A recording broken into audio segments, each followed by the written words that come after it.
સુરતમાં હત્યાની ઘટનાએ તમામને ચોંકાવી દીધા છે. સલાબતપુરામાં પતિએ પત્નીની હત્યા કર્યા બાદ લાશને લાકડાની પેટીમાં પેક કરી તેના પર સિમેન્ટનું પ્લાસ્ટર લગાવી દીધું હતું. હાલ પોલીસે લાશનો કબજો લઈ તપાસ હાથ ધરી છે.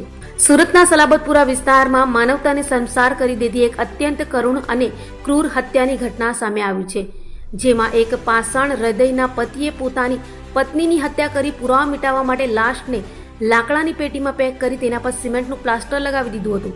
હત્યારો પતિ વિશાલ સાલ્વી 5 દિવસ સુધી પત્નીની લાશ સાથે જ ઘરમાં રહ્યો અને બહાર પત્ની ગુમ હોવાનું જૂઠું નાટક રચી પોલીસ તથા પરિવારને છેતરતો રહ્યો હતો.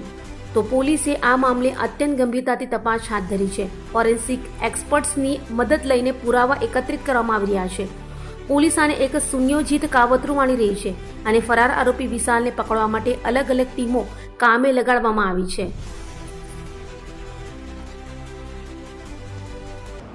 ગોડાદરા પોલીસ સ્ટેશનમાં 2 દિવસ પહેલાં એક વિશાળ રણછોડભાઈ સાલ્વી કરીને 40 વર્ષના વ્યક્તિ આવ્યા હતા અને એણે ગોડાદરા પોલીસ સ્ટેશનમાં પોતાના વાઇફના મિસિંગ વિશેની ફરિયાદ દાખલ કરાવી છે, જેમાં એણે ડિટેલ આપી છે કે 4 દિવસ પહેલાં એ પોતાના ગોડાદરા વિસ્તારના ઘરમાંથી નીકળ્યા હતા 2 વ્હીલર પર પોતાના વાઇફને લઈને અને કામથી માન દરવાજા પાસે એમને ડ્રોપ કર્યા હતા અને ત્યારથી એ મિસિંગ છે.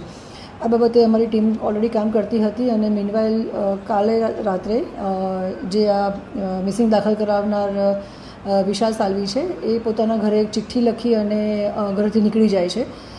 પોલીસ તપાસ દરમિયાન પોલીસ પણ ઇન્વેસ્ટિગેશન મિસિંગની કરી રહી હતી, એટલે એમના ફેમિલી મેમ્બરના કોન્ટેક્ટમાં હતા અને એમના જે ભોગ બનનાર અને જે હસબન્ડ છે વિશાલ, એના ઘરે એના દીકરા પાસેથી એક ચિઠ્ઠી મળે છે, જે ચિઠ્ઠીમાં વિશાલ લખીને જતા રહે છે કે ભાઈ મારી ભૂલ થઈ ગઈ છે અને આ રીતે એક ઘટના બની ચૂકી છે.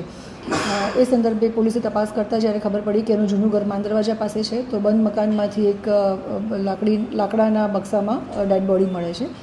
જે FSR રિપોર્ટ અને પ્રાઇમરી જે ઇન્વેસ્ટિગેશન અમારું પોલીસનું રહ્યું છે, એમાં ખ્યાલ આવે છે કે 4 થી 5 દિવસ પહેલાંની કદાચ ડેડ બોડી હોઈ શકે છે. ડેડ બોડી થોડી ફૂલેલી હાલતમાં મળી આવે છે, બોડી પર સ્કાર પણ છે અને જેણે પણ આ કૃત્ય કર્યું છે એણે રો સિમેન્ટ પણ આ બોડી પર નાખેલો છે. અમે બોડીને મર્ડર દાખલ કરી અને PM માટે મોકલી આપેલ છે. તો જે મેડિકલ રિપોર્ટ્સ અને જે FSR રિપોર્ટ PM રિપોર્ટ આવશે એના આધારે અમને ખ્યાલ આવશે કે એકચ્યુઅલી આ ઘટના કેવી રીતે બની છે અથવા તો કેવી રીતે મર્ડર કર્યું છે.